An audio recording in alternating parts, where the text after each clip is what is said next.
You can cut that part out, Josh, if you want to. He's gonna cut out a whole lot.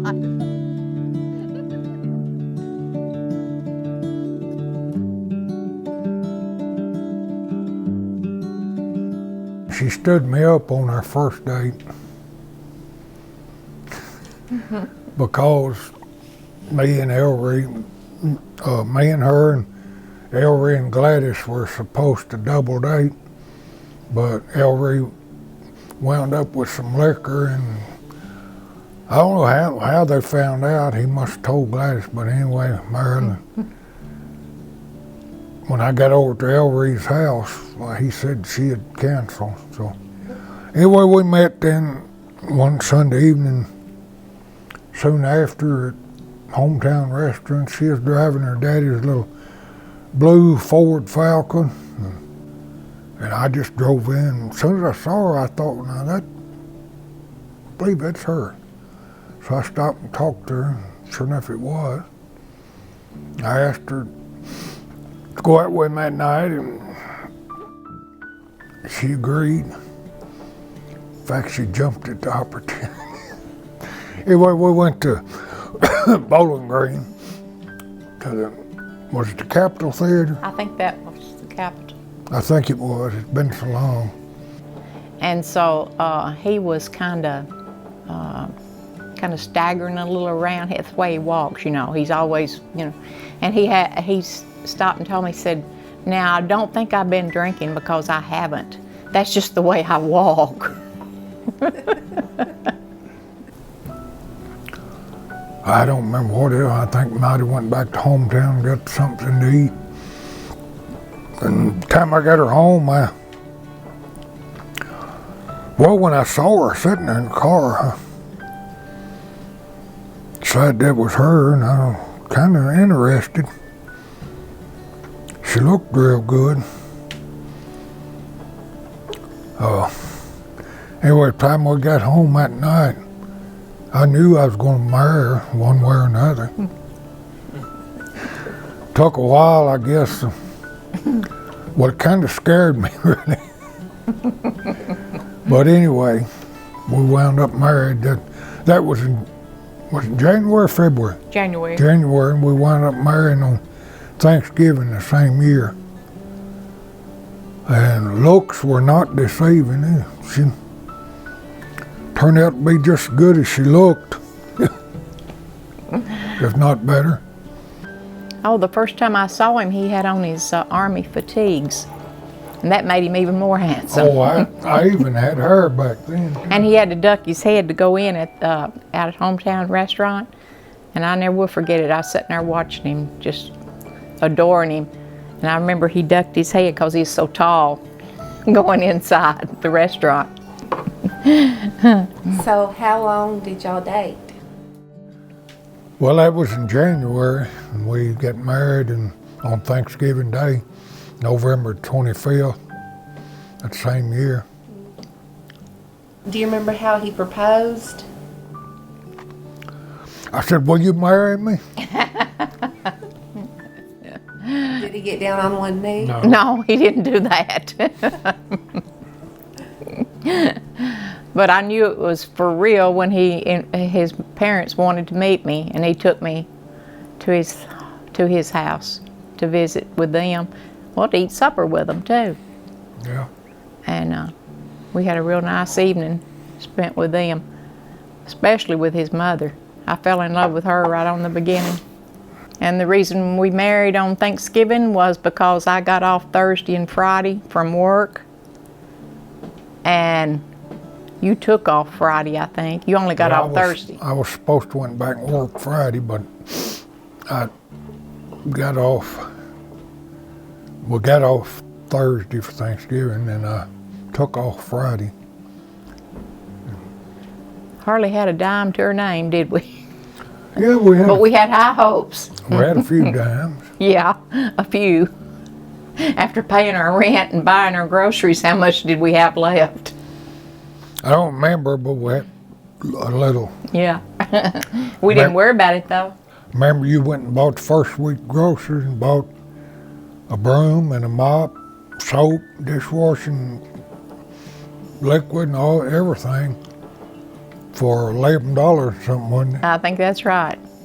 For a week's supply of groceries, Yeah. plus all the cleaning supplies. I worked at Gold City Feed Mill and she worked at Scotcraft.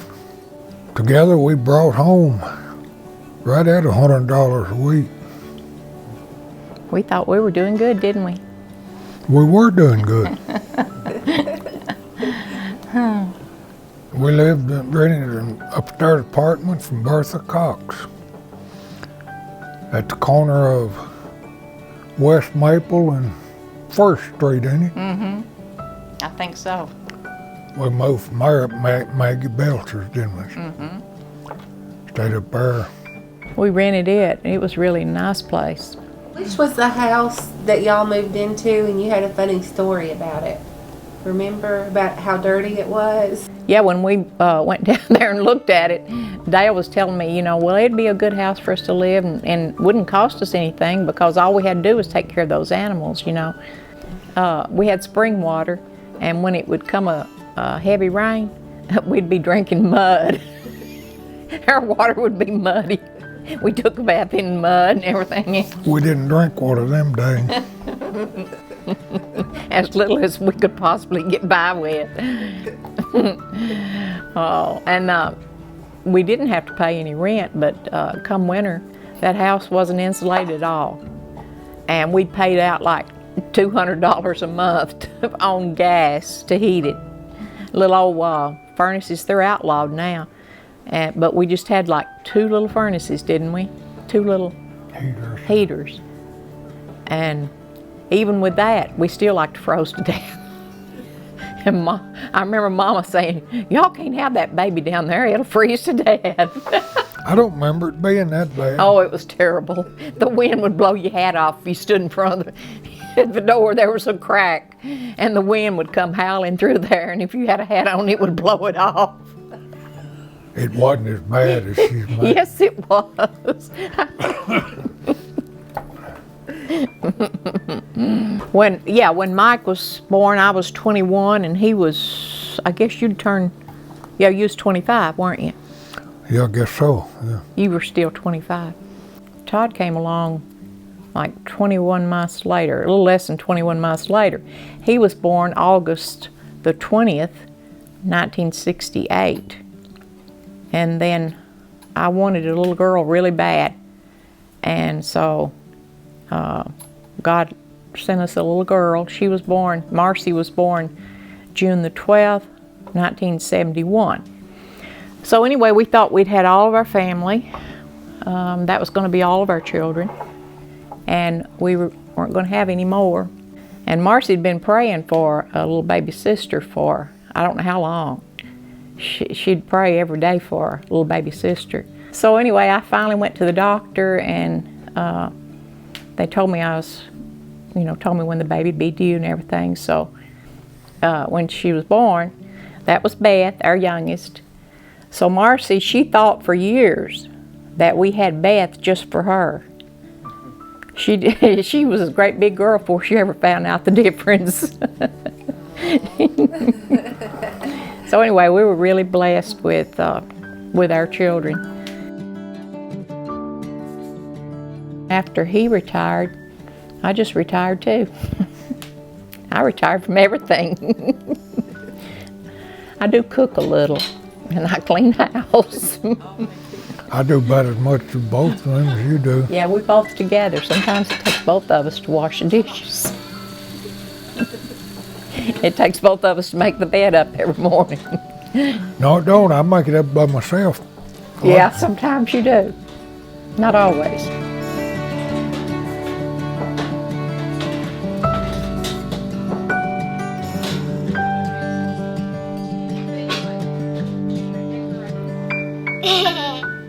Michael Martin Murphy, the country music singer, he said when you're dating, well, you can date anybody, just have a good time, it don't matter.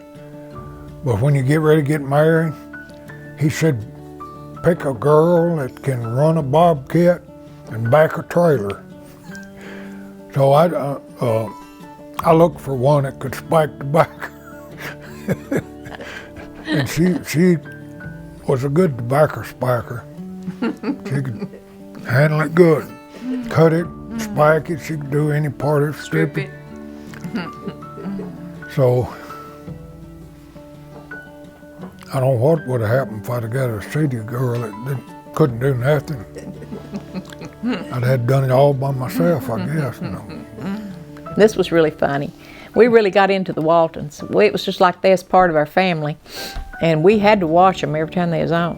And we was watching them one night, and Mary Ellen's husband, he had was lost in action or something in the war. And was that what it was? He was lost, wasn't he? They didn't know where he was. I don't, probably. They thought he'd been killed, maybe. She got the word back, and it was so sad. And I was sitting there, big old tears just welling up in my eyes. And I looked around at Dale, and he was just wiping his eyes. He just booed. And I said to the kids, I said, look at your daddy, he's crying. And he said, well, you would too if you had a heart.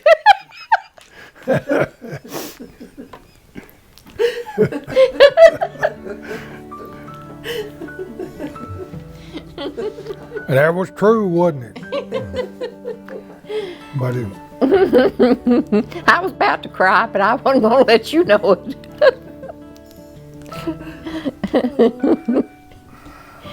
yeah, we've traveled quite a bit. We've been into all 48 states of the continental United States.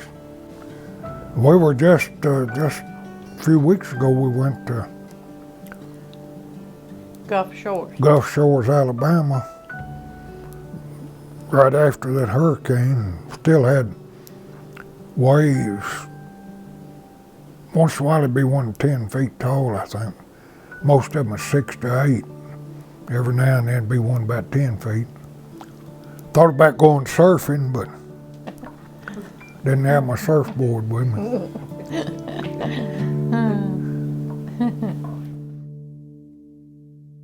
Did I leave out anything? No, I think you pretty well covered it. Some of it you told twice. They'll take the best one. Told twice when? Tonight and last night you told the same thing. Yeah, I know I repeated some I told last night, but I didn't tell it twice tonight, did I? No.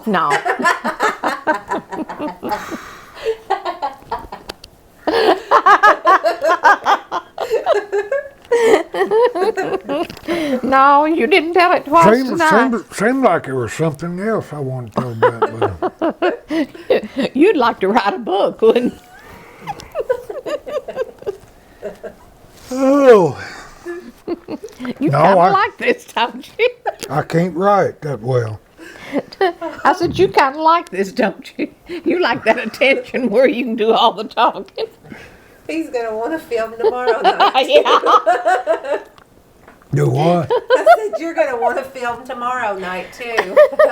Yeah, I have to remember wear this shirt tomorrow. Before you know it, he'll have on his big sunglasses. Be like Magnum P.I. You always watching one of them. You need to grow you a little mustache. About every week or so, have Josh come and interview you. Beth, you saw that picture where I had the mustache, didn't you? I've seen him. Oh, Big me. It's in that bunch. Oh, that big family one? Brother John Walma told me down at Garris Creek I looked like, the guy that played in Clark Gable. Yeah. Said I looked like Clark Gable. Well, he don't know what he's talking about. Who don't know what he's talking about? He told me I look like... I can't say it. Who? Marilyn Monroe. Did he, son? I don't believe it. Beth, give me that picture. Are you still filming? I want everybody to see this picture. He says, did he? That's what I used to look like when I had hair.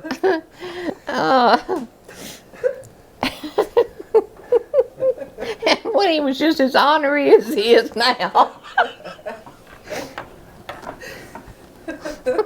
That's when they said I looked like Clark Gable.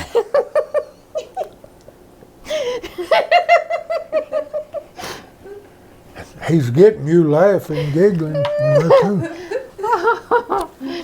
Oh, me.